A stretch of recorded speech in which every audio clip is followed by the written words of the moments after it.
ಜೊತೆಗಿದ್ದಾರೆ, ನಾವು ಕುಡಿದೀವಿ ಅನ್ನೋಂಥ ಮಾತನ್ನು ಕೊಟ್ಟರು. ಯಾಕಂದ್ರೆ ಲಾಸ್ಟ್ ಟೈಮ್ ಇವ್ರ ಮಧ್ಯದಲ್ಲಿ ತಿಕ್ಕಾಟಾಗಿತ್ತು. ಲಕ್ಷ್ಮಣ ಸವದಿ ಪ್ಲಸ್ ನಮ್ಮ ರಮೇಶ್ ಕತ್ತಿ ಅವ್ರ ಇದರಲ್ಲಿ ಒಂದು ಓಟ್ನಿಂದ ಇವ್ರು ಗೆದ್ದು ಆಯ್ಕೆ ಆಗಿದ್ದರು. ಇವತ್ತು ಅವ್ರು ಹೊಂದಾಣಿಕೆ ಮಾಡ್ಕೊಂಡಿದ್ದಾರೆ. ಅವರಿಬ್ಬರು ಕೂಡಿ ಇನ್ನೊಬ್ಬರು ಯಾರನ್ನೂ ಅಧ್ಯಕ್ಷ ಮಾಡ್ಬೋದು, ಬೇಡ ಲಕ್ಷ್ಮಣ ಸವದಿಯವ್ರನ್ನ ಅಧ್ಯಕ್ಷ ಮಾಡ್ಬೋದು, ಇಲ್ಲ ಕೊನೆಯ ಕ್ಷಣದಲ್ಲೇ ಜೊಲ್ಲೆ ಅವ್ರು ದಮ್ ಕಡೆ ತೆಗೆದುಕೊಂಡ ಅವ್ರನ್ನ ಅಧ್ಯಕ್ಷ ಮಾಡ್ಬೋದು. ಯಾರಿಗೆ ಗೊತ್ತಿರೋದು? ಒಂದು ಏನಪ್ಪ ಅಂದ್ರೆ ಗಾಳಿಯಲ್ಲಿ ಒಂದು ಗುಂಡು ಹೋಗಿ ಬಿಟ್ಟಿದ್ದಾರೆ ಅವ್ರು, ಎತ್ತು ಹೋಗ್ತದೆ. ಇವತ್ತು ನಾವು ಎಷ್ಟೋ ಹೇಳಿದ್ರು ಇದು ಹಿಂಗೆ ಆಗ್ಬೋದು ಅಂತ ಹೇಳುವಂಥ ಪರಿಸ್ಥಿತಿಯೊಳಗೆ ಇಲ್ಲಿ ಯಾರೂ ಇಲ್ಲ, ಪ್ರಿಡಿಕ್ಟ್ ಮಾಡೋಕ್ಕೆ ಸಾಧ್ಯ ಇಲ್ಲ. ಒಂದು ವೇಳೆ ಇವ್ರ ಜೊತೆಗಿದ್ದರೂ ಸಹಿತ ಇವ್ರ ಜೊತೆಗಾರರು ಕೊನೆಯ ಕ್ಷಣದಲ್ಲೇ ಇವ್ರ ಪರನ ಮತ ಹಾಕ್ತಾರಂತಿಲ್ಲ. ಯಾಕಂದ್ರೆ ಹೇಳಿಲ್ಲ, ಈಗಾಗಲೇ ಎಲ್ಲರೂ ಬುದ್ಧಿವಂತರಿದ್ದಾರೆ.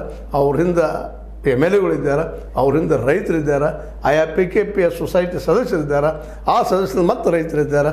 ಹೀಗಾಗಿ ಈ ಒಂದು BDCC ಬ್ಯಾಂಕಿನ ಒಂದು ಭವಿಷ್ಯ ಏನಾಗಬಹುದು ಅಂತಂದ್ರೆ ಹೇಳಿಕ್ಕೆ ಸಾಧ್ಯ, ಇದಾಗ್ತದೆ ಅಂತ ಹೇಳ್ತಾರೆ. ಒಂದು ಮಾತ್ರ ಹೇಳ್ಬೋದು, ಸ್ಪಷ್ಟಪಡಿಸಿದ ರಮೇಶ್ ಕತ್ತಿ ಅವರು. ಎಲ್ಲರೂ ಒಂದು ಕಡೆ ಅದನ್ನು ಒಂದು ಕಡೆ ಇರ್ತೀನಿ, ಯಾಕಂದ್ರೆ ಬ್ಯಾಂಕಿಂಗ್ ಸೆಕ್ಟರ್ದಲ್ಲಿ ನನಗೆಲ್ಲ ಗೊತ್ತದ.